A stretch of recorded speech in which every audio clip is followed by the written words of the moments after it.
እኮ ታዲያ ማመን ቅድም አለባቸው እኮ ገባ። አንተ እኮ ነው ቅድም ኦርቶዶክሳውያን አልዳኑም አይድኑም አልክ እኮ። ስላልዳኑ ነዋ፣ ስላልዳኑ ነው አልዳኑም ያልኩት። አሁን ደግሞ መልሰ ሰው ኦርቶዶክስ ስለሆነ አይድንም ማለት አይደለም፣ ጴንጤ ስለሆነ ይድናል ማለት አይደለም አልክ እኮ መልሰ ደግሞ ነው። ስላልዳኑ አልዳኑም ብዬ የሚገምተው ምንድን ነው? ስላልዳኑ ኢየሱስ ክርስቶስን አምነው ስላልተቀበሉ አልዳኑም ብዬ ነው የሚገምተው። ጴንጤዎቹስ ኢየሱስ ክርስቶስ እንደ ግል አዳኛ አድርጎ ስለተቀበሉ ድነዋል ብዬ ነው የማስበው። የትኞቹ ጴንጤዎች? አይ አሁን ቅድም ነገርኩ እኮ ካልቪኖች አሉ፣ አርመኖች አሉ። አንተ ከየትኛው ነው ስለ እኔ እሱን የምጠይቅበት ቦታ ላይ ጠይቄ እመጣለሁ ብለሃል። በቃ ተውኩኝ እሺ ብዬ።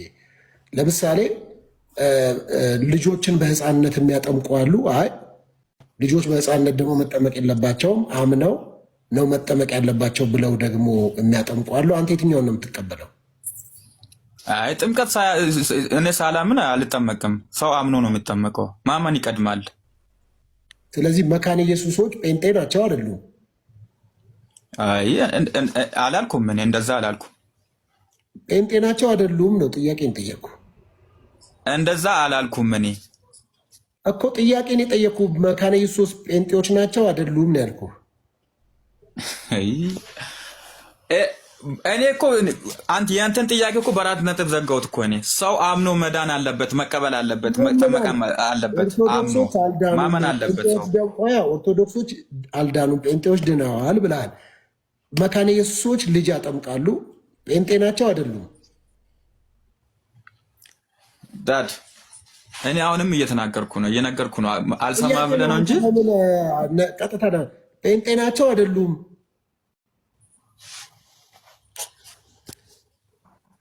እኔ ስነግር ወደ ኋላ መልሰህ እየጠየቅ ስለሆነ ምንም ማድረግ አልችልም። እኔ እኮ ጴንጤ ናቸው አይደሉም? ጴንጤ ናቸው ወይም አይደሉም ለምን አትልም አንተ? አንተ በማይመለከተው ነገር ለምን ትጠይቃለህ? እኔ ያመንኩትን እየነገርኩ ነው። እኔ አምኜ የተጠመቅኩት ሰው ነኝ። እሺ ደስ ብሎኛል ስለተገናኘን። እኔ ይህ ቦታ ብዙ አይመጠነኝም። እኔ ግን ያው አይመጠነኝም ስል ከምን አንጻር ነው? ከማደርገው ነገር አንጻር ከህይወቴ አንጻር አይመጠነኝም ይሄ ቦታ ወይም ስለ ጌታ ለማውራት። ግን እንደ ቸርነቱ እንግዲህ ጌታ ኢየሱስ ይህንን ቦታ ለእኔ ስለሰጠኝ ስሙ ይክበር። እንደ እግዚአብሔር ቸርነት እዚህ ጋር ስለሱ ላወራ ስለተገኘው ማለት ነው።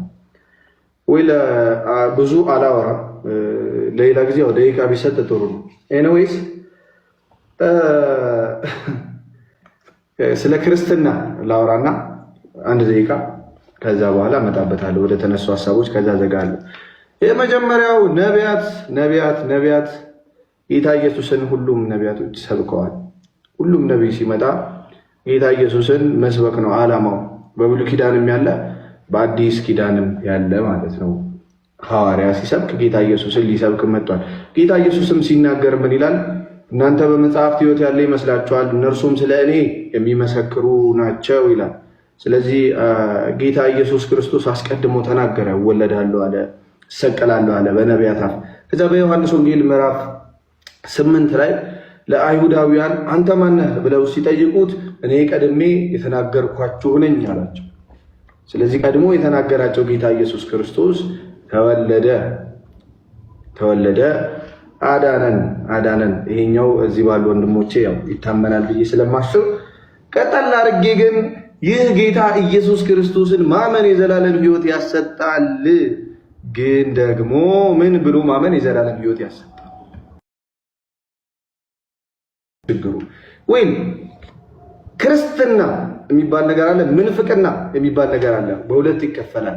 ክርስቲያንን የሚሉ አካላት አሉ፣ ደግሞ ክርስቲያን የሆኑ ደግሞ አካላት አሉ። ክርስትና ማለት ምን ማለት ነው? ጌታ ኢየሱስ ክርስቶስን በሙሉ ኃይል መውደድና ማመን ማለት። ምንፍቅና ማለት ግን ከክርስትና ውስጥ የሚመቸውን ለራስ ለገዛ ሀሳብ የሚመቸውን ነገር ወስዶ ለገዛ ፈቃድ መተርጎም እንደዚህ ምንፍቅና ከፍሎ ማመን ይችላል። ቅዱስ ጳውሎስ ስለ መናፍቃን ሲናገር መናፍቅ የእግዚአብሔርን መንግስት አይወርስም ብሎ በኃይል ይናገራል። ወይ አንዳንድ ጥቅሶችን ላንሳ። ለምሳሌ ባይብል እንዴት ሰዎች እንዴት ባይብልን አንብበው መናፍቅ ሊሆኑ ይችላሉ ወደሚለው ማለት ነው። ለምሳሌ የሐዋርያት ሥራ ምዕራፍ 2 ከቁጥር 21 ላይ የጌታን ስም የሚጠራ ሁሉ ይድናል ይላል። ምን ይላል? የጌታን ስም የሚጠራ ሁሉ ይድናል ይላል። የማቴዎስ ወንጌል ምዕራፍ 7 ከቁጥር 21 ላይ በሰማያት ያለው የአባቴን ፈቃድ የሚያደርግ እንጂ ጌታ ሆይ የሚለኝ ያ መንግስተ ሰማያትን የሚወርስ አይደለም ይላል። ከሁለቱ አንዱን መርጬ ከወሰድኩ ስሜ መናፍቅ ይባላል። ስሜ ማን ይባላል? መናፍቅ። ከሁለቱ አንዱ የሚመቸኝን ከወሰድኩኝ። ኤፌሶን 2:9 ማንም እንዳይመካ ከሥራ አይደለም ይላል። ምን ይላል? ጸጋው በምን አድኖናል ይላል? በእምነት። ማንም እንዳይመካ ከምን አይደለም ይላል? ከሥራ አይደለም ይላል። ወይም ያዕቆብ መልእክት ምዕራፍ 2 ከቁጥር 24 ላይ ሰው በእምነት ብቻ ሳይሆን በሥራ እንዲጸድቅ እንዲጸድቅ ታያላችሁ ይላል። ከሁለቱ አንዱን መርጬ ከወሰድኩ ስሜ ማን ይባላል? መናፍቅ እባላለሁ። የሮሜ መጽሐፍ ላይ ምዕራፍ 3 ከቁጥር 28 ላይ ሰው ያለ ሕግ ሥራ በእምነት እንዲጸድቅ እንቆጥራለንና ይላል። ሰው ያለምን ያለ ሕግ ሥራ በእምነት እንዲጸድቅ እንቆጥራለን። ሮሜ 2:10 ላይ በእግዚአብሔር ፊት ሕግን የሚያደርጉ ይጸድቃሉ እንጂ ሕግን የሚሰሙ አይደሉምና ይላል። ከሁለቱ አንዱን መርጬ ካመንኩ ማን እባላለሁ? መናፍቅ እባላለሁ። ስለዚህ ምንፍቅና የሚመጣው ለገዛ ለአእምሮ ሐሳብ የኔን ዲኖሚኔሽን የሆኑ አባቶች ወይም የሆኑ ሰዎች የሆነ ሰዓት ክሬት ያደረጉትን ነገር ለማመቻቸት ስል አንድን ጥቅስ ተደግፌ ሌላውን ጥቅስ የማጥላላ ከሆንኩኝ ማነው ስሜ? መናፍቅ እባላለሁ። ወይም ስለዚህ እምነት ያደናል ከሚለው ሐሳብ እነሳለሁ። ቅድም ወንድማችን ካነሳው ሐሳብ ላይ ሪፍሌክት አድርግ። ለምሳሌ ዋን ሴቭድ ኦልዌይስ ሴቭድ ብሎ ተናግሯል። አንድ ጊዜ ካመንክ ድህነት አይጠፋም የሚለውን ሐሳብ እኛ ፕሮቴስታንቶች አንልም ሲባል ነበረ ይላል። ጆን ካልቪን የሚባል ሪፎርመር፣ የፕሮቴስታንት ታላቅ ሪፎርመር፣ እዚህ ቲክቶክ ላይም ብዙ የሚከተሉ ሰዎች አሉ። ባይዘው ይሄ ስለ ፕሮቴስታንትም ካለማወቅ ነው። ጆን ካልቪን የሚባል ሪፎርመር ዋን ሴቭድ ኦልዌይስ ሴቭድ፣ አንድ ሰው ትሩሊ እግዚአብሔርን ካመነና ከተመረጠ ያ ምርጫ ወይም ያን ድህነት አያጣው ተብሎ በተወሰኑ የፕሮቴስታንት ግሩፖች ይታመናል። አክቹዋሊ በፕሮቴስታንት ውስጥ አንድ እምነት የለም። መካነ ኢየሱስ ጥምቀት ያድናል ይላል። አማኑኤል ጥምቀት ለመመስከር ነው ይላል። መካነ ኢየሱስ ጌታ ስጋ እውነተኛ ስጋ ደም ነው ይላል። ወደዛ ስንሄድ ደግሞ አይደለም፣ እንደዚህ አይደለም፣ እንደዚህ አይነት ነገሮች አሉ። ሁለተኛው የሆኑ አባቶች የሆነ ሰዓት የመሰረቱት ነገር አይደለም። እውነት ነው። ግን መጽሐፍ ቅዱስስ ምንድን ነው ስንል የሆኑ አባቶች የሆነ ሰዓት ላይ በቤተ ክርስቲያን ውስጥ ያሉ አባቶች በጉባኤ መጽሐፍ ቅዱስ ይሄ ነው ብለው ከተለያዩ ቤተክርስቲያኖች ያጸደቁት ነገር ነው። ባይዘው መጽሐፍ ቅዱስ በራሱ አሁን የተያዘው መጽሐፍ ቅዱስ ማለት ነው። ይሄ ክርስትና መጣጡ መጽሐፍ ቅዱስ የተያዘው ነገር ከየት እንደመጣ ካለማወቅ የሚመነጭ ነው። ይሰማል? አበት እንዴት ነህ? ሰላም? እግዚአብሔር ይመስገን። ምድራዊ ማለት ምን አልከኝ? ምንድነው ሃይማኖትህ? አይሰማም? ምንድነው ሃይማኖትህ? ጴንጤ ነኝ፣ ፕሮቴስታንት ነኝ። ማንን ነው ፕሮፋይል ያደረከው? ማንን ነው ፕሮፋይል ያደረከው? ምንም ማድረግ እችላለሁ። ስለ በኔ ሶሻል ሚዲያ ምን አገባ እንትን ማለት ጥያቄ እኔ ጥያቄ አለኝ፣ ጥያቄውን ይመልሳለሁ። ፕሮፋይል ያደረኩት ነገር አንተ ነው ያገባው። ይሄ ነገር እኮ አንተ ነው። ፕሮፋይል ያለው ማን ነው? ሰው ነው። ማን የሚባል ሰው?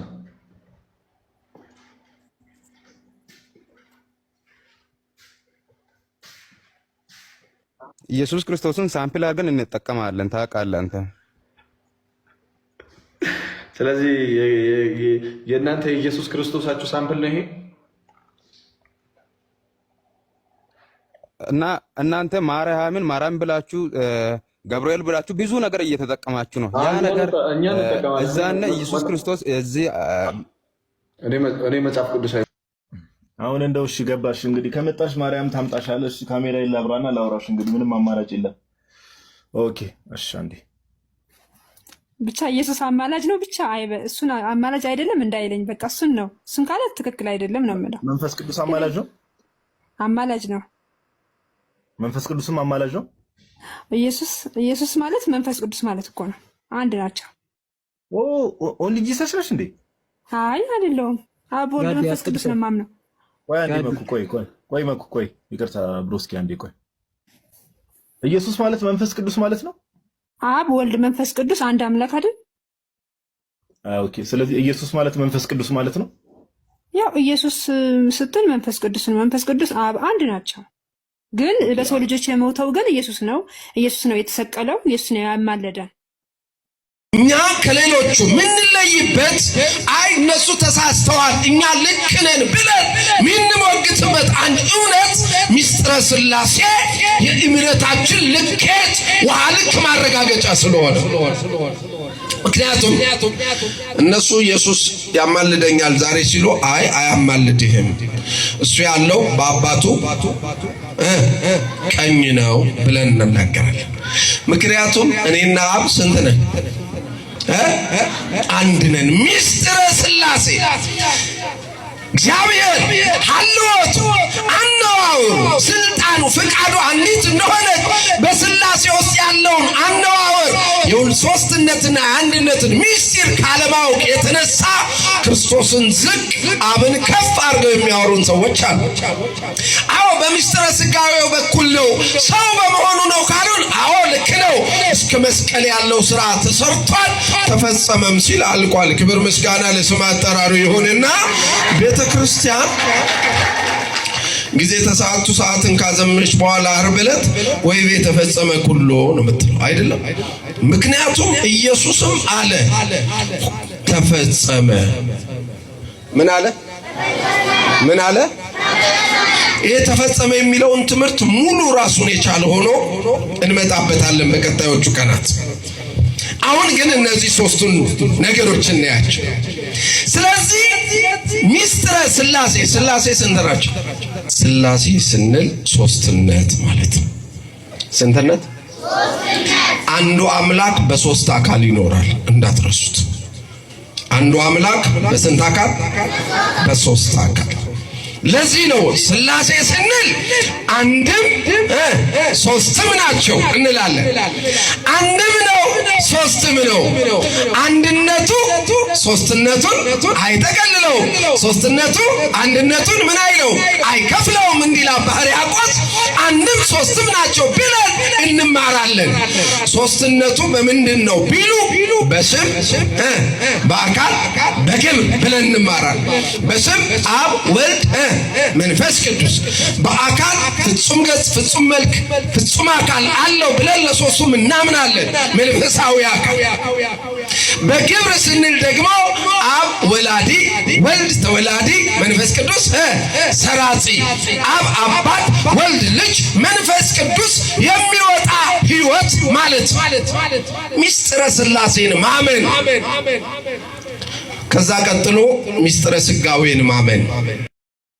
ስለዚህ ከብፁዕ አቡነ ሳይሮስ ጎን ሆናለሁ፣ እቆማለሁ። በዛው ልክስ ሶስት ነፍስ ሲድን በውል የማይታወቅ ደብረ ከዋክብት አቡነ ገብረ መንፈስ ቅዱስ ላይ ደግሞ ተሰውተውብናል አባቶቻችን። እኔ ቤተክርስቲያኗን እንጂ ቤተ ክህነቱን አላውቅም። የቤተ ክህነት ሰዎች ሊያውቁኝ ይችላሉ። እግዚአብሔር ይቅር ያለውን አንተ እንደ ጀርባ ቀባ ለምትከተለው ለምንድን ነው? ምን አገባ? ያንተን ኃጢአት ማን ይናገር? ነጋሽ በዳዳ ጫላ ባለ ጊዜ ስለሆነ ነው መንግስት የማይጠይቀው ይላሉ። ምን ትላለህ? እናደዳለሁ። ዛሬ ላይ ጋዜጠኛ ነጋሽ በዳዳ ከመባል ይልቅ ዲያቆን ነጋሽ በዳዳ በባል ደስ ይለኝ ነበር። ከብፁዕ አባታችን ብፁዕ አቡነ ሳይሮስ አሁን የጠቅላይ ቤተ ክህነት ስራ አስኪያጅ ናቸው። የተለየ ጥላቻ የለንም፣ የተለየ ፍቅር ግን አለን። አልፎ ተርፎ ልዩነታቸው በጠቅላይ ሚኒስትሩ ፊት ለፊት እኮ እንትን ምንድነው እሱ ፍቃድ ልውጣ ጡረታ ልውጣ እስከመባባል ድረስ የተደረሰ። ስለዚህ ያወራነው እውነት ነበር።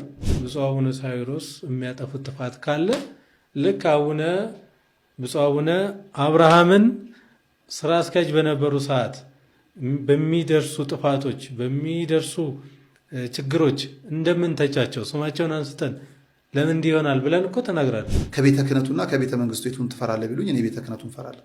እቺን ጥያቄ ላነሳለን። አዎ ለአንድ ብፁዕ አባታችን አባታቸው ቀብር 10 ምናምን የሄዱ ጳጳሳት መነኮሳት ደማቸው ፈሶ አንድ ጳጳስ አለመሄዱ ለምን ብዬ እጠይቃለሁ። እኔ ባለ ጊዜ ካልሆንኩ ማን ባለ ጊዜ ሊሆን?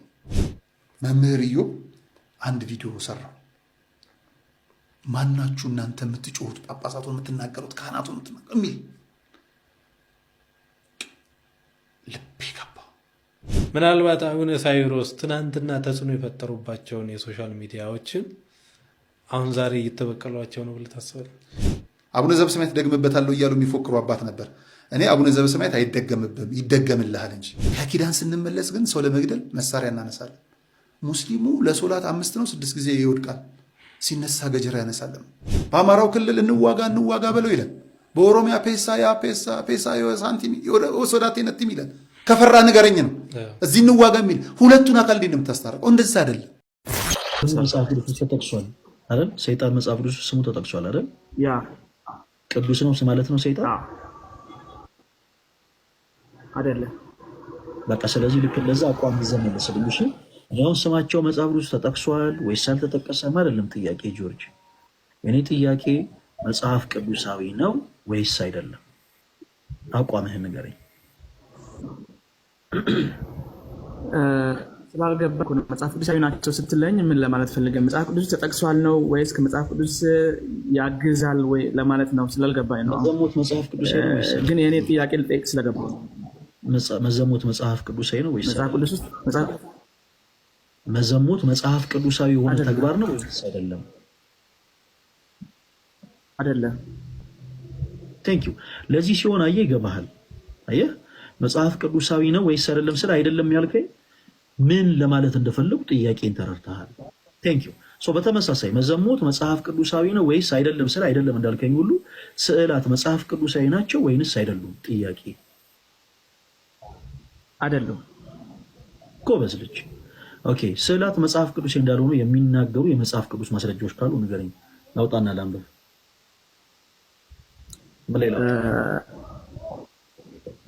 አንዴት ትንሽ ተረጋጋ፣ እኔም ላውራ። የኔን ሀሳብ ልንገርህ መጀመሪያ። አሁን ለምሳሌ መጽሐፍ ቅዱስ አሁን ያንተ ሀሳብ እኔ ማላዳመጥ ምን አለ መሰለህ፣ ያንተን ሀሳብ ያው ማድመጤ ለእኔ ምንም አያደርግልኝም። እታችም ላሉ ሰዎች ከጊዜያችን አንጻር ምንም አያደርግላቸውም። ያንተ ሀሳብ ግን በመጽሐፍ ቅዱስ ማስረጃ ግን ሲደገፍ መልካም ነው። ስለዚህ አሁን እንዳልኩ ስዕላት መጽሐፍ ቅዱስ አይደሉም ብለኸኛል። እንዳልሆኑ የሚናገር የመጽሐፍ ቅዱስ ማስረጃ ስጠኝ ያልኩ እንጂ እኔ አላጣደፍኩም። ተረጋግቼ አደምጣለሁ። አንተም ተረጋግተህ ምንድነው የምታወጣልኝ? የመጽሐፍ ቅዱስ ማስረጃ። አንተ ለምሳሌ እንበልና እኔ ፈለገ አትናቴዎስ ኦርቶዶክስ ነኝ። እናንተ ቸርች መጥቼ ዝም ብዬ ማርያም ታማልዳለች ይገርማችኋል፣ የማርያም ምልጃ እመቤታችን እኮ ማለት ምናምን ብል ምንም አይነት ጥቅስ ሳላነሳ ተረት ተረት ነው የሚሆነው። ባጭሩ የምናገረው ነገር ለእናንተ ለፕሮቴስታንት ወንድሞቼ ተረት ተረት አያንጻችሁም፣ አይጠቅማችሁም። እናንተ ግን እንድትማሩ እንድታውቁ በቻልኩት አቅም የመጽሐፍ ቅዱስ ጥቅስን አንስቼ መጽሐፍ ቅዱስን አስቀድሜ ነው ሀሳቤን ማስከተል ያለብን። ስለዚህ ጆርጅ ስዕላት መጽሐፍ ቅዱስ ናቸው ወይንስ አይደሉም ስልህ አይደሉም ብለኛል። ቀጣይ ጥያቄ ቅዱሳት ስዕላት መጽሐፍ ቅዱሳዊ እንዳልሆኑ የሚናገር አንድ የመጽሐፍ ቅዱስ ማስረጃ ስጠኝ። እሺ መጽሐፍ ቅዱስ የኦሪት ሕግ ላይ ምን ይላል? የተቀረጸ ምስል አይኑር አትስገድላቸው ይላል አይደል? ኦሪት ዘፍጥረት ነው? ኦሪት ዘኍልቍ ነው? ኦሪት ዘዳግም ነው? ኦሪት ዘሌዋውያን ነው? ኦሪት የትኛው? የተቀረጸ ምስል ለራስህ አይኖር የሚል አለ አይደል መጽሐፍ ቅዱስ ላይ? እኔ አላውቅም። እኔ ብዙ መጽሐፍ ቅዱስ አላነበብም። እኔ ስለማላነብ አንዴ ጥቅስ ውስጥ ምን ሌላ ወጣ ጆርጅ? እሺ አንተ አስተምር። እሺ አንተ መጽሐፍ ቅዱስ አይነ ብለህ እኔን አስተምረኝ። እኔ ልቀበልና እኔ ስለማላውቅ አላውቅም እያልኩህ እኮ ነው። እኔ ለመረዳት እኮ ነው ፕሮቴስታንቶችን ያስገባሁት። ስለዚህ አሁን ኦሪት ብለኸኛል። ኦሪት ምን ላይ? በኦሪት ስም 5 መጽሐፍቶች አሉ። ዘፍጥረት፣ ዘኍልቍ፣ ዘሌዋውያን፣ ዘጸአት፣ ዘዳግም። የትኛው ኦሪት? ዘዳግምም ዘፍጥረትም ካልከኝ ደግሞ ምዕራፍ ስንት? ምዕራፉንም ከነገርከኝ ደግሞ ቁጥር ስንት? እንደዚህ አሁን ምን አለ መሰለህ ጆርጅ፣ ይቅርታ አንድ ጊዜ ልክ እንዳንተ ላሉ ወንድሞቼ አንድ መልእክት ላሰላል። ጋይስ ኦርቶዶክሶችን ብትሆኑ ፕሮቴስታንት የሆኑ ሰዎች ላይፍ ከፍተው እንደዚህ ቅዱሳን ማለት ወይም ደግሞ ክርስቶስ አማላጅ ፈራጅ አይደለም ምናምን የሆነ ነገር ቢያወሩ ሰው ዝም ብሎ ስሜት የሆነው መግባት የለበትም። ኦርቶዶክሶችን ብትሆኑ በመጀመሪያ ምን እየተወራ ነው? በመጀመሪያ ማጤን ያስፈልጋል። ስለምንድን ነው እየተወራ ያለው? ስለ ነገረ ድህነት ነው? ስለ ሳሊቬሽን ነው? ወይንስ ስለምንድን ነው እየተወራ ያለው? ኦኬ፣ ስለ ነገረ ድህነት ከሆነ የተነሳው ይሄን ሀሳብ ባነሳ ሞር ለእነሱ ሊጠቅማቸው ይችላል። ኦኬ ልግባ ብሎ መግባት ነው እንጂ ስለምን እየተወራ እንደሆነ ሳታውቁ ዝም ብሎ ስሜት ሊጠቁም አይገባም። በመቀጠል ሰዎችን ቆይ ፕሮቴስታንት የሆናችሁ ሰዎችን ጆርጅ አንተንም ጭምር ማለት ነው እንደኛ ኦርቶዶክስ የሆኑ ሰዎች ላይፍ ስለከፈቱ ዝም ብሎ ስሜት ሊጠቁም አይገባም። በቃ እነሱ ኦርቶዶክሶች ናቸው እኔ ፕሮቴስታንት ስለሆንኩ ዝም ብዬ በቃ የሆነ የማውቀውን ነገር ዝም ብዬ ልናገር አይባልም። ስለምን እየወራ ነው? ስለ ቅዱሳት ስዕላት አይደል? አንድ ጥቅስ እንኳን እኮ መዘጋጀት አለብን። ምክንያቱም የምታወራው ለፕሮቴስታንት አማኞች አይደለማ። ለፕሮቴስታንት አማኞች ቢሆን ምንም አይነት ጥቅስ ሳታነሳ የምታወራው ነገር ሊያነጻችሁ ይችላል፣ ሊጠቅማችሁ ይችላል። ብራዘር ከኦርቶዶክሶች ጋር ግን ስታወራ አንድ ማስረጃ እንኳን ማንሳት አለብን። ሌላው ጊዜ ስሜቴ የሆነ ገስ እንዳትል ካስገቡኝ እንዳትል በቃ እንደው ልግባ ካላወሩ ምናምን እንዳትል። ሌሎቻችሁም ጆርጅ የምትመስሉ እህት ወንድሞች ፕሊስ እንዳታረጉ። አሁን ቀጥል። ምንም አይነት የመጽሐፍ ቅዱስ ጥቅስ ሳታነሳ ምንም ነገር አናወራም። እሺ ቅዱሳት ስዕላት መጽሐፍ ይገኛል። ምን ሌላ አውጣ? ዘጸአት 24 ኦኬ፣ ዘጸአት ምዕራፍ 20 ከቁጥር 4 ምን ይላል? አንብብልኝ እስቲ ጎበዝ ልጅ። እኔ ስልኬ ላይ ስለሚወጣ ስልኬ ላይ ነው ያወራለሁ፣ ስለዚህ አይመቸኝም። አንተ ምን ይላል? ዘጸአት ምዕራፍ 20 ከቁጥር 4 እስቲ አታንብበው። ቆይ ሐሳቡ ምን ይላል እስቲ ንገረኝ። አሁን ኮሜንት ሴክሽን ላይ ሲጽፉ ተመልክተን ያልከው አይደል? አይ በራሴ ነው ካልክ እስቲ ሐሳቡን ንገረኝ። ና ወንድማችን ጆርጅ ወደ ስልክ አትግባና ተመለስ። ሐሳቡን ንገረኝ። አንብብልኝ አይደለም፣ ሐሳቡ ምን ይላል እስቲ ስለምን ያወራል ንገረኝ። ፈለገ አሁን ልታስተምረኝ ነው ወይስ እኔ እንትን አሸናፊ ልትን ነው? ጆርጅ አውጣና ኖ ዘጸአት 24 ላይ አውጣና ምን ስለምን ያወራል? ዘጸአት ምዕራፍ 20 ከቁጥር 4 ስለምን ያወራል? እስቲ ንገረኝ በጌታ በኢየሱስ ስም ስለምን ያወራል? ዘጸአት ምዕራፍ 20 እሱን እኮ ነው የጠየቁ። ይሄው ስለ እንደዚህ አይነት ሐሳብ ያወራል በለኝ። ንገረኝ ስለምን ያወራል? ለምን አታወጣም? እኔ አወጣለሁ፣ አውጥቼዋለሁ ኦልሬዲ ላነበው ነው። ከዛ በፊት ግን ስለምን ነው አንብብልኝና እዛ ላይ እናወራ።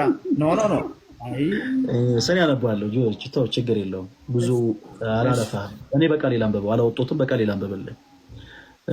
ኮሜንት ላይ የተጻፈ ነገር አይተህ ሌላ ጊዜ ግን ጥቅስ አትናገር። እሺ አንዳንድ ጊዜ ኦርቶዶክስ የሆኑ ሰዎችም ጥቅስ ስለሚጽፉ ይሸወራል። ተቀብያለሁ። እሺ ኦኬ። ኦሪት ዘጸአት ምዕራፍ 20 ከቁጥር 4 ኦሪት ዘጸአት ምዕራፍ 20 ከቁጥር 4 እንደዚህ ይላል፣ በላይ በሰማይ ካለው በታች በምድርም ካለው ከምድርም በታች ከውሃ ካለው የማናቸውን ምሳሌ ለአንተ አታድርግ፣ አታምልካቸው፣ አትስገድላቸውም ይላል። ይሄ ቅድም ያልኩህ ማለት ነው። ኦኬ ሶ ዋት አሁን ስዕላት መጽሐፍ ቅዱስ እንዳልሆኑ የሚናገር ማስረጃ ስጠኝ አልኩህ እንጂ እኮ ጣዖታት መጽሐፍ ቅዱስ እንዳልሆኑ የሚናገር የመጽሐፍ ቅዱስ ማስረጃ ስጠኝ አላልኩህ። አዎ እኛ ክርስቲያኖች ጣዖታትን አናመልክም። ምክንያቱም ጣዖት በእግዚአብሔር ፈንታ ተተክተው ሰዎች እግዚአብሔርን ረስተው እግዚአብሔርን ክደው የሚያመልኳቸው ነገሮች ናቸው። የኔ ጥያቄ ደግሞ ስለ ስዕላት ነው። ስለ ስዕላት መጽሐፍ ቅዱሳዊ እንዳልሆኑ የሚያስረዳ ማስረጃ ስጠኝ ያልኩ። ለምሳሌ በላይ በሰማይ ሲል መላእክትን ያካትታል? ጆርጅ ያካትታል። ጌታ ኢየሱስ እሺ ያካትታል። መልካም። ዘጸአት ምዕራፍ 25 ከቁጥር 18 ላይ ምን ይላል መሰለ? አምላካችን እግዚአብሔር በቀጥታ እዚሁ ምዕራፍ ላይ ቁጥር ምዕራፍ 25 ቁጥር 18 ላይ በቀጥታ እንደዚህ ይላል፣ ሁለት ኪሩቤል ከተቀጠቀጠ ወርቅ ስራ ይላል። ኪሩቤል ምንድን ነው ጆርጅ? መልአክ። ማስረጃ ስጠኝ እስቲ መልአክ እንደሆኑ። ኪሩቤል መላእክት ናቸው ተብሎ የተጠቀሱበትን እንደ መጽሐፍ ቅዱስ ማስረጃ ስጠኝ እስቲ።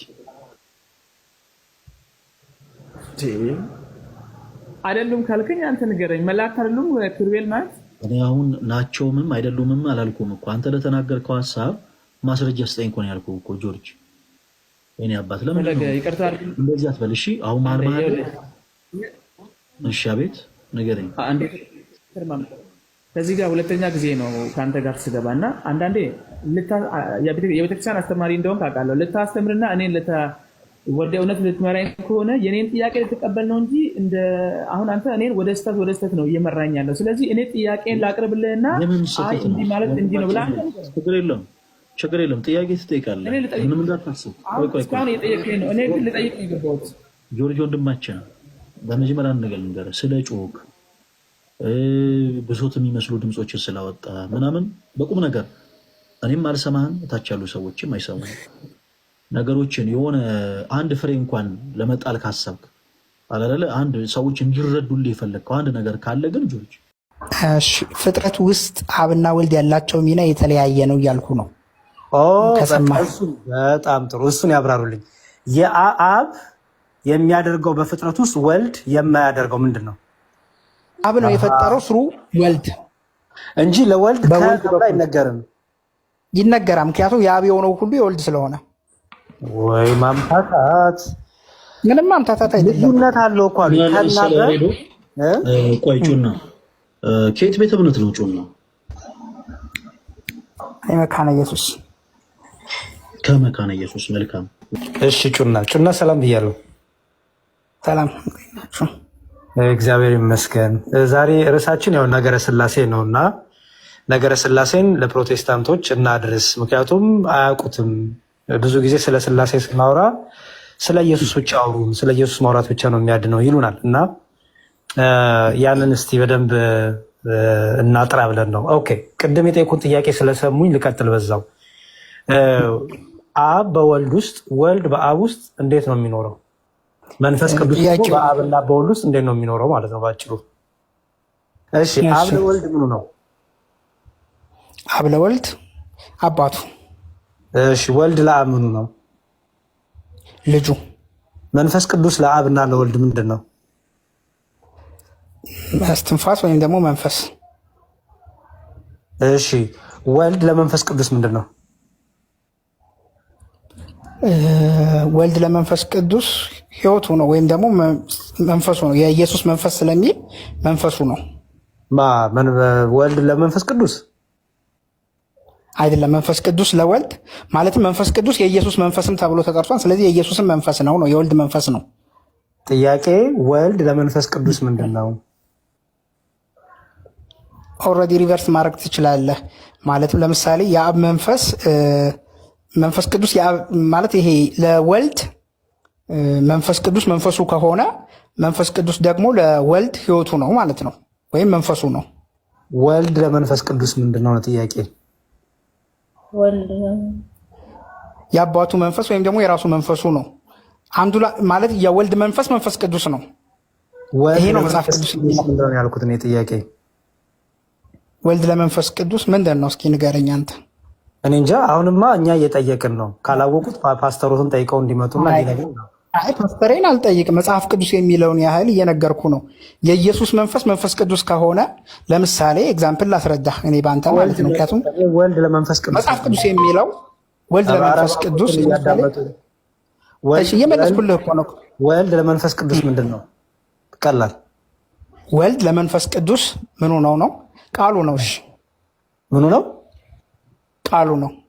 ኦኬ በጣም ጥሩ፣ ቃሉ ነው። ስለዚህ ወልድ ለመንፈስ ቅዱስ ቃሉ ነው። አሁን ኦንቶሎጂ ኩነት የሚለውን ትምህርት ይቀበላሉ ማለት ነው እርስዎ አይደል? ቴዎሎጂካሊ አንዳንድ ኤክስፕላኔሽን ውስጥ ላላውቀው እችላለሁ። በጣም ጥሩ። መጀመሪያ እንደዚህ የሚቀበል ፕሮቴስታንት ስላጋጠመኝ፣ ምክንያቱም ይሄን ብዙዎቹ አይቀበሉን ነበር። ወልድ ለአብና ለመንፈስ ቅዱስ ቃል ነው ስንል አይቀበሉንም። መንፈስ ቅዱስ ለአብና ለወልድ እስትንፋስ ነው ህይወት ነው ስንል አይቀበሉን ነበር። እንደዚህ አይነት ትምህርት የለም ይሉን ነበር እና በጣም አሪፍ። ይሄን መረዳት ካሉት አይገስ በጣም ጥሩ ነው። ጥሩ እሺ። አሁን እኛ የስላሴ ትምህርት ከብሉይ ኪዳን ጀምሮ እስከ አዲስ ኪዳን የምንጠቀመውን ቃላት ለምሳሌ እስትንፋስ፣ ህይወት የሚለውን ቃል የሚለውን እነዚህን ሁሉ ከብሉይ ኪዳን ጀምሮ የሚጠቀመው ነው። የስላሴ ነገር በአዲስ ኪዳን ላይ አዲስ የተጀመረ ነገር አይደለም። በብሉይ ኪዳንም ጀምሮ የነበረ ነው ትምህርቱ። እግዚአብሔር ማንነቱን በሶስትነቱ የገለጠበት ሁሉ የተቀመጠ ነው ማለት ነው። ኦኬ አሁን በስላሴ ትምህርት ሶስትነት በምንድን ነው ሶስትነት? ለምሳሌ እግዚአብሔር አንድም ሶስት ነው እንላለን። ሶስትነቱ በምንድን ነው? ለምሳሌ ሶስትነቱ በአካል ሶስት ነው። ሌላስ? በግብር ሶስት ነው። ስለዚህ የአብ ግብሩ ምንድን ነው? ማቀድ ነው ግብሩ። መምረጥ። የወልድ ግብሩ ምንድን ነው? የወልድ ግብሩ አሁን ለምሳሌ በእርሱ በኩል ዓለምን ፈጠረ ስለሚል በወልድ በኩል ነው የተፈጠሩት። አሁን ምንድነው አንተ የኦርቶዶክስ ተርሚኖሎጂ ካልተገበር ነው ያልከኝ ነው። የፕሮቴስታንቱን አስተምሮ ብቻ ይንገሩኝ። የወልድ ግብሩ ምንድን ነው? እየነገርኩህ ምንድን ነው የወልድ ግብሩ? ለምሳሌ አብ ዓለምን የፈጠረው በእርሱ በኩል በቃል በኩል ዓለምን ፈጠረ ስለሚል በወልድ በኩል ነው ዓለም የተፈጠረው። በፍጥረት ስራ ውስጥ እየነገርኩህ እኮ ነው። በእኛ አስተምሮ ውስጥ እየነገርኩህ ነው። ግዴታ ያንተን ያስተምሮ ሳይሆን በእኔ አስተምሮ እየነገርኩህ ነው። አንድ እየተደማመጥን ጩኸት ብቻ ሆነ። የአብ ግብሩ ስል ምን አሉኝ? ማቀድ አሉኝ አይደል? መፍጠር አሉኝ አይደል? በጣም ጥሩ። የወልድ ግብሩ ምንድን ነው? ከአብ የተለየው የወልድ ግብሩ ምንድን ነው? እሺ መፍጠርን ስናወራ ከአብ በወልድ በኩል ነው የተፈጠረው፣ በእርሱ በኩል ከአብ። ስለዚህ ፍጥረት ላይም አብ በወልድ በኩል ነው ዓለምን የፈጠረው። ስለዚህ ከናበበ የሚለው ፍጥረቱን ቃላቱን ከተህ ትርጉሙን ብትወስደው የተለያየ ነገር ታገኛለህ። ለምሳሌ በክርስቶስ ዓለምን ፈጠረ ይልሃን አብ። የወልድ ግብሩ በክርስቶስ ነው ዓለምን የፈጠረው በክርስቶስ ነው። ስለዚህ የፍጥረት ስራ ውስጥ በቃል የነገርኩህ እኮ ነው ብራዘር። የአብ ግብሩን አይደለም የጠየኩት እኔ፣ የወልድ ግብሩን የጠየኩት። አዎ የአብ ቃል የተፈጸመው በወልድ በኩል ነው። ፍጥረት ስራ አብ ሲፈጥር በወልድ በኩል ነው የፈጠረው። አንድ ስለዚህ የወልድ ግብሩ ምንድን ነው? ስራውን እየነገርኩ እኮ ነው ያለው። አብ የሚሰራውን ሁሉ ደግሞ ይሰራል። የአብን የነገሩኝ አብ በወልድ ፈጠረ አሉኝ። የወልድ ግብሩን የፈለግኩት ነው። ስለዚህ በወልድ በኩል ሲፈጠር ወልድ እዚህ ጋር በእርሱ በኩል መፈጠር የወልድ ተግባር ነው። ሁሉ በእርሱ ሆነ ሲል በእርሱ ሆነ የሚለው ወልድን ነው። ስለዚህ በእርሱ መሆን የወልድ ግብር ነው። አሁን እኮ መፍጠር አንዴ እኔ እኮ መፍጠር አብም ወልድም መንፈስ ቅዱስም ፈጣሪ ነው አይደል? ሶስቱ አካል ፈጣሪ አይደል? ሶስቱ አካል ልክ ነው። ሶስቱ ፍጥረት የሶስቱ ግብር ነው። አንዴ እኔ የአንድነት አለ የጠየኩት ሶስትነት ነው። ሶስትነት አንድነት አይደበላለቅበትም። መፍጠር ሶስት ፈጣሪ የለም፣ አንድ ፈጣሪ ነው ያለው አይደል? አዎ በቃ እኔ የጠየኩት አሁን ስለ ሶስትነት ስለ አንድነት አልጠየኩም።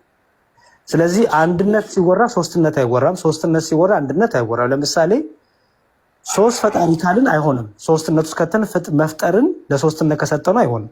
ምክንያቱም ሶስት ፈጣሪ ወደሚል ክህደት ያመጣል። መለኮትን ለሶስትነት አንሰጥም፣ ለአንድነት ነው የምንሰጠው። ስለዚህ በዚህ መልኩ የአብ የወልድ የመንፈስ ቅዱስ ሶስት ግብራቸው ምንድን ነው? በቃ ይሄን የፈለኩት። ፍጥረት ውስጥ አብና ወልድ ያላቸው ሚና የተለያየ ነው እያልኩ ነው። በጣም ጥሩ፣ እሱን ያብራሩልኝ። የአብ የሚያደርገው በፍጥረት ውስጥ ወልድ የማያደርገው ምንድን ነው?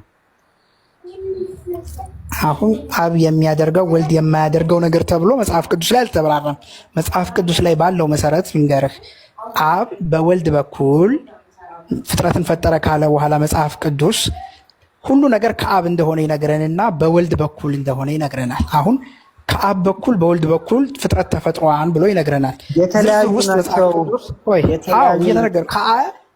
ከተባለ እኮ የተለያየ ነው። ከና በ የተለያየ ነው። ሀሳቤ ልጨርስና ልንገርህ። ሀሳቤ አሁን እየነገሩኝ ያሉት የግብር ትምህርት ትክክል አይደለም። እንዲያው ዝም ብዬ ላዳምጥ ብዬ ነው እንጂ ከአንተ የግብር አስተምሮ ጋር የተለያየ ከጴንጤ ማስተምሮ ጋር የተለያየ ነው። ባይዘወይ የግብር ሲብራራ በዚህ መልኩ አይደለም። የተለያየ ትምህርት ስላላችሁ ሜይ ቢ ትክክል ሊሆን ይችላል። ግብር ማለት ስራ ነው። ይቅርታ አድርግልኝና ሌላ ግብር ማለት የግዕዝ ቃል ነው። ስራ ማለት ነው። ተግባር ማለት ነው። የአብ ተግባር ምንድን ነው? የወልድ ተግባር ምንድን ነው? የጠየቀኝ ሌላ ዲፕ ነገር አልጠየቀኝም። ዲፕ ነገሩን ላስረዳው፣ ችግር የለውም። ሶስትነት ሲነገር ልዩ ሶስትነት ነው አይደል? ሶስትነት ላይ ሶስትነት የምናወራው ለምንድን ነው? አንድነቱን እያብራራን ስላልሆነ ነው አይደል? ስለዚህ ሶስትን ለምሳሌ አብ ወልድ መንፈስ ቅዱስ ካልን የአብ ግብሩ የወልድ ያልሆነ ግብሩ ምንድን ነው ነው ጥያቄው። የወልድ ግብሩ የአብ ያልሆነ ምንድን ነው? የመንፈስ ቅዱስ ግብሩ የወልድና የአብ ያልሆነ ምንድን ነው ነው ጥያቄው። ምክንያቱም ሶስትነት ነው የምናወራው። ሶስትነት ላይ ስናወራ ስለ ፍጥረት ካነሳን መፍጠር ማቀድ ለአንድ የሚወራ ነው እንጂ ለሶስትነት የሚወራ አይደለም። ምክንያቱም አብ በመፍጠር የራሱ ድርሻ አለው፣ ወልድ በመፍጠር የራሱ ድርሻ አለው ካልን ሶስት ፈጣሪ የተለያየ ድርሻ ያላቸው ሊያስቀምጡልኝ ነው። ስለዚህ እንደዛ ከሆነ ግልጽ ያስቀምጡልኝ። አብ በመፍጠር ውስጥ የራሱ ልዩ ድርሻ አለው ይበሉ። አንተ ወልድና መንፈስ ቅዱስ ፈጣሪ ናቸው ብለህ አታምንም? ስለ አንድነት ነው ያላወራው። ምንማ መፍጠር የአብም ጥያቄ ነው እኔ እየጠየቅኩ ነው ለአንተ። መንፈስ ቅዱስና ወልድ ፈጣሪ ናቸው ብለህ አታምንም? መፍጠር የአብም የወልድም የመንፈስ ቅዱስ አንድ ለአንድነት የሚነገር ነው። ለሶስትነት እኔ ጠየኩት ለሶስትነት ነው።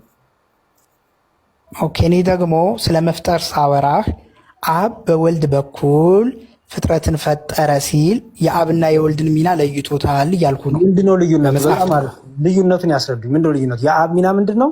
የወልድ ሚና ምንድነው? እሺ ልዩነቱን ላስረዳ። መጀመሪያ ቃላቱ ልዩነት እንዳለው የተረዳሁት ከእግዚአብሔር ቃል ከመጽሐፍ ቅዱስ ላይ አብ በወልድ በኩል ዓለምን ፈጠረ ሲል ሁለቱም እኩል ዝም ብሎ እኩል የፈጠሩ ቢሆን አብና ወልድ ፈጠሩ ይል ነበር። ግን ምንድነው ደጋግሞ የሚናገረው ከአብ በወልድ በኩል ይላል። ሁሉ ከእርሱ በእርሱ የሆነ አንድ አምላክ አብ አለን ካለ በኋላ ከሚለው ለአብ ከተጠቀመ በኋላ ሁሉ ደግሞ በእርሱ በኩል የሆነ ደግሞ ወልድ አለ፣ አንድ ጌታ ኢየሱስ አለን ይላል። አንደኛ ቆሮንቶስ 8 ክፍሉን ላውጣው። መጀመሪያ በተርሚኖሎጂ ደረጃ የገለጽኩልህ ነው። ሀሳቤ ገብቷል? ሁለቱ ቃላት ልዩነት አላቸው ነው ሳይሆን አንዴ ተርሚኖሎጂን ሰማ ነው እኮ ልዩነቱን ይንገሩኛል።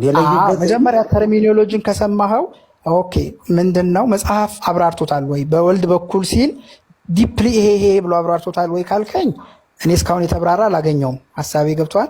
በቃ ስለ ዲፕሊ አላወራሁም እኔ። እርሶ ምን አሉኝ? ልዩነት አለ አይደለ? አላሉኝም? አዎ ልዩነት እኮ የነገርኩህ። ልዩነቱን ይንገሩኝ። ለምሳሌ አብ በወልድ በኩል አልኩህ እኮ። አንዴ ስሙኝ። የአብ ከወልድ በመፍጠር ውስጥ ልዩነቱን ይንገሩኝ። ምንድነው ልዩነቱ? ነገርኩህ። ሁሉ ከአብ ተፈጠረ አልኩህ። ወልድ ፈጣሪ ያለው ለአብ ሰጠ ነው። ለወልድ አይነገርም ከሚለው ለወልድ አይነገርም በሚለው ነው። አሁን ስሩ ሂም አብ ነው የፈጠረው ስሩ ወልድ እንጂ ለወልድ ከአብ አይነገርም። ይነገራል። ምክንያቱም የአብ የሆነው ሁሉ የወልድ ስለሆነ። ወይ ማምታታት! ምንም ማምታታት አይደለም። ልዩነት አለው እኮ አሉ። ቆይ ጩና አንድ ጥያቄ ልጠይቅህና አንተም አብራራልኝ መልስልኝ። ወንድማችን አንድ ጥያቄ ልጠይቅህና ይሄን ከመለስክልኝ እኔ በቃ በግብር ልዩነት እንዳለ አምናለሁ። እሺ አንድ ጥያቄ ብቻ ልጠይቅህ። ይቅርታ አንድ የፈለቀ አንድ ጥያቄ ልጠይቅህ ጩና። እሺ ተረጋጋ እንጂ ወንድሜ። ያሬዱ የክህነት ትምህርትን ካለመረዳት የተነሳ እያለ ያለው በወልድ ስላለ ለክ እንዴት ነው የጆባ ዊትነሶች አይነት ትምህርት ማለት ነው። በወልድ ኦልሬዲ በቋንቋ ደረጃ ነው እንጂ ጩና የሚለያየው ልክ የጆባ ዊትነስ አይነት ትምህርት ነው እየነገረን ያለ ነው። ይሄ የክህነት ትምህርትን ካለመረዳት የተነሳ ይመስለኛል እንዲህ አይነት ሀሳቦች ይነሳሉ ያለው እና ያሬዶ ምናልባት ክህነትን በመጀመሪያ በተጠይቀው ክህነትን ተረድቶታል እንደው አሁን እኮ በግብር የሚለው እንግዲህ ሶስትነት ነው። አሁን ያልገባው ጩና ሶስትነትን ስናወራ አብ ልዩ የሚያደርገው ግብር አለው ከወልድ ወልድ ከአብ ልዩ የሚያደርገው ግብር አለው። መንፈስ ቅዱስ ከአብ እና ከወልድ ልዩ የሚያደርገው ግብር አለው ነው ጥያቄው። ይሄ ነው። አሁን መፍጠር እንዴት ልዩ ያደርጋቸዋል? ስላሴን በመፍጠር አብ ከወልድ እንዴት ልዩ ያደርገዋል? ወልድን ከአብ እንዴት ልዩ ያደርገዋል? ስለ መፍጠር ስናወራ ስለ አንድነት ነው የምናወራው፣ ስለ ሶስትነት አናወራ። በየትኛው በስላሴ ትምህርት ነው መፍጠር ለሶስትነት ተሰጥቶ የሚያውቀው? ሶስትነት ስናወራ እኮ ልዩ ሶስትነት ነው የምናወራው። አብ ወልድ አይደለም እያልን ነው፣ ወልድ አብ አይደለም እኮ እያልን ነው። ስለዚህ እዚህ ውስጥ መፍጠርን ሶስትነቱን ልንከት ነው። እኔ አሁን ኩነት እንዲሁም ኩነትማ በጣም እንዲሁም ለሱ በጣም እንትን እንዳይለው አሁን እዚህ ላይ ራሱ ገና ግብር ላይ እኮ መቼ አልተግባባንም። ጩና እንደዚህ እናደርግ። ለምሳሌ የኔን እስቲ ገለጻ ስማውና ከዛ ካልተመቸ አልተመቸኝም ትለኛለሽ። ምክንያቱም መማማር ስለሆነ እኔ የምፈልገው ኦኬ ጌታን ነው የምላችሁ።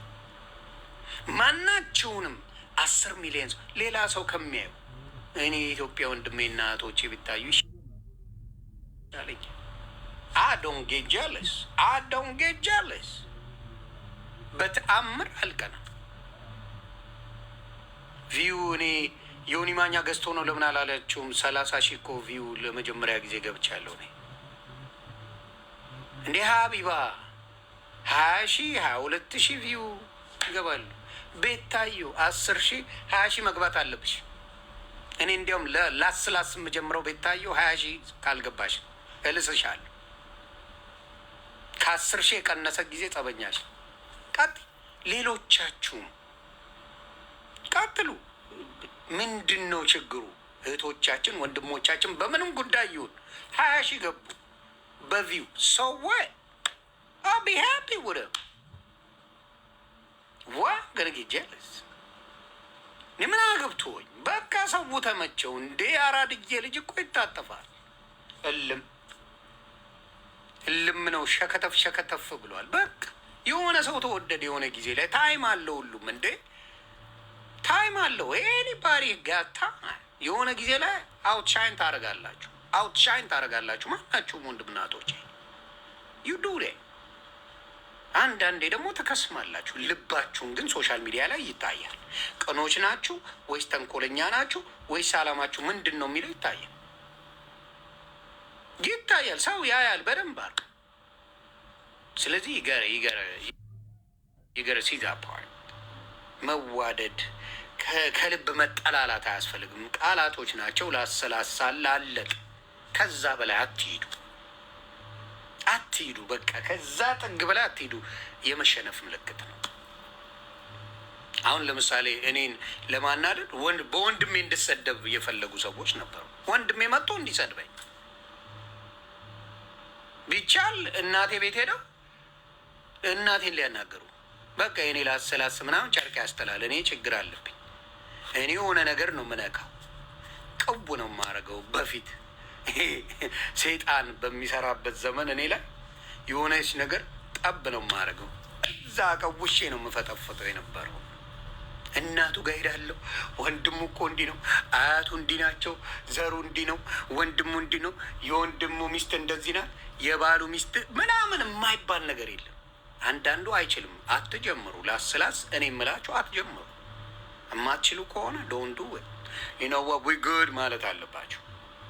ሁሌ ማሸነፍ የለም፣ ሁሌ ፋሲካ የለም።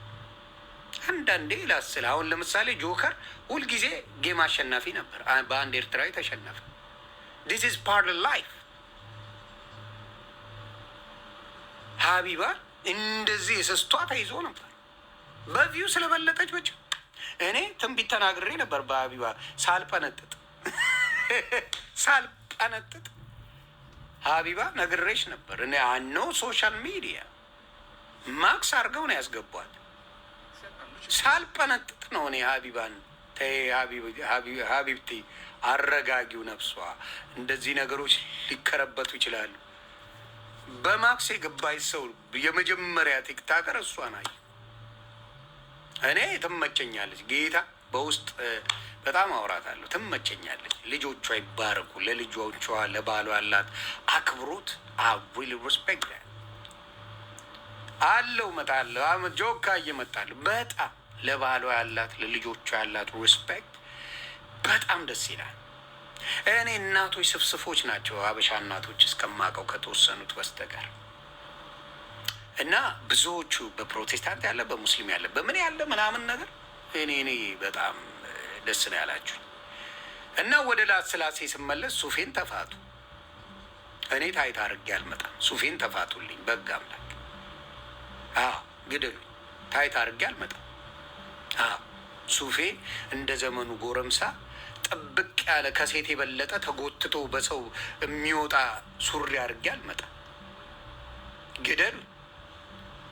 አረ እኔ ግደሉ ነው። የዘመኑ ፋሽን ተብሎ የተጣበቀ ሱሪ ተለምዶ ዮኒ ማኛ ሱሪ ውስጥ ሁለቴ ነው የሚራመደው እያሉ እየላሱኝ ነው። በግ አምላክ ቤተሰብ ታይት ሴቶቹ ምናምን ሲያደርጉ I respect that, not me. I'm a brother. Yes. ላዳምጣችሁ አልችልም። ስለዚህ እባካችሁ ሱፉ ሁለቴ ይራመዳል። ሰፋው ከየት ነው የመጣው? እንዲያውም አንድ ነው ኮመንት ያየሁት። ምንድን ነው እንዴ ትዝታው ሳሙኤል ሱፉን ልኮለት ነው ወይ ኢትዮጵያ ሲገባ?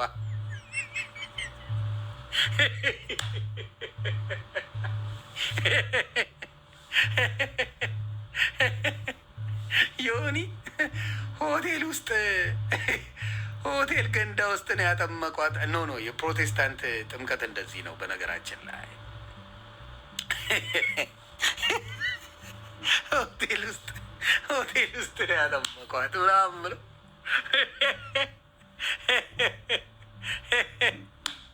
አለቀስኩኝ። በይ እና አላቪዮ እና መኩዬ በጣም እሱ የኔ በጣም እኔ የምወዳቸው ወንድሞች አምላክ ሰጥቶኛል። የምወዳቸው ጓደኞች እህቶችም ሰጥቶኛል። በቃ በጣም ሰጥቶኛል። እና እኔን ለምትልሱኝ ሰዎች መብታችሁ የተከበረ ነው። 15 ዓመት ተልሳችኋል። ቤተሰብ 15 ዓመት ስለተላሳችሁ መብት አላችሁ። እኔን ዘግዝቆ ይመላስ ሮዝዬ ዘግዝቆ የመላስ መብት አላችሁ። ለምን 15 ዓመት ፈርታችሁም ሆነ ይልሰኛል ብላችሁ ምናምን። አሁን ግን የመልካም ወጣት ምዝገባውን ጀምሯል። ይሰማል። እዚህ ጋር ሁላችሁም የሰማችሁ ፈለገ አትናቴዎስ የመልካም ወጣት ምዝገባውን ጀምሯል እና ሁላችሁም ኦርቶዶክስ የሆናችሁ የእስልምና እምነት ተከታይ ሆናችሁ ፕሮቴስታንት የሆናችሁ እህት ወንድሞች በአጠቃላይ በውስጥ መስመር መታችሁ መልእክታችሁን አስቀምጡልኝ። በውስጥ መስመር ፈለገ አትናቴዎስ በጣም የሚገርሙ ጽድት ያሉ ኳሊቲ የሆኑ ልብሶችን ለብሶ ራሱን ሊሰብካችሁ አይመጣም። ፈለገ አትናቴዎስ የሆኑ ቤተ እምነቶችን እየጠራ እነሱን እያንቋሸሸ እነሱ ጣዖት አምላኪ ነው ሊላችሁ አይመጣም። ፈለገ አትናቴዎስ ከዚህ በኋላ የሚመጣው ወደ እናንተ የከበዳችሁን ሸክም ክርስቶስ ሊያቀልላችሁ እንደሚችል ሊነግራችሁ ብቻ። በነፍስ ድፋምነት ስሜት ተሰምቷችሁ በኃጢአት ቆሽሸናልና እንዴት ብለን ወደ ቤተክርስቲያን እንቀርባለን ለምትሉ ክርስቶስ ከኃጢአታችሁ አጥቦ ሊያነጻችሁ እንደሚችል ብቻ ሊነግራችሁ ይመጣል እና በተለያየ ልምምድ ውስጥ ያላችሁ በደንብ አድርጋችሁ ስሙ። በተለያየ ሱስ ውስጥ ያላችሁ፣ ተስፋ በመቁረጥ ስሜት ላይ ያላችሁ፣ በማዘን ላይ ያላችሁ እህት ወንድሞች ሁላችሁም በውስጥ መስመር መልእክት አስቀምጡልኝ። የተመስገንንም አካውንት ተጠቀሙ። በተመስገን አካውንትም በውስጥ መስመር መልእክት አስቀምጡለት። በዚህ አይነት ልምምድ ላይ ያላችሁት ወንድሞች በአጠቃላይ ልክ እነዚህ ገስት ላይ ተገባላችሁ። ገስት ላይ ከገባችሁ በኋላ ተከታታይ የሆኑ ትምህርቶችን በአጠቃላይ እንሰጣችኋለን። ህይወት ላይ የሚያተኩሩ ማለት ነው። በተወሰኑ ቀናቶች ላይ የተወሰኑ ዕለታትን መርጠን ህይወት ላይ ፎከስ የሚያደርጉ ትምህርቶች ላይ እንማማራለን። ዛሬም ድረስ ኃጢአትን በመስራቱ እኔ ዛሬ ኃጢአትን እያለ ከቤቱ ያልወጣ ብዙ ነፍስ አለ። ስጋቸውን እየሸጡ የሚኖሩ እህቶቻችን ዛሬም ድረስ ቅዳሴ ይናፍቃቸዋል፣ ማሌቱ ይናፍቃቸዋል፣ ነጠላው መልበስ ይናፍቃቸዋል፣ በቤተ መቅደስ ተገኝተው የሰርኩን ጉባኤ መስማት ይናፍቃቸዋል። ግን ዛሬም ድረስ እጆቻቸውን ይዞ ከቤታቸው የሚወጣ ሰውን አጥተዋል። ስለዚህ አለን፣ እኛ ወንድሞቻችሁ አለን፣ ወደኛ ቅረቡ።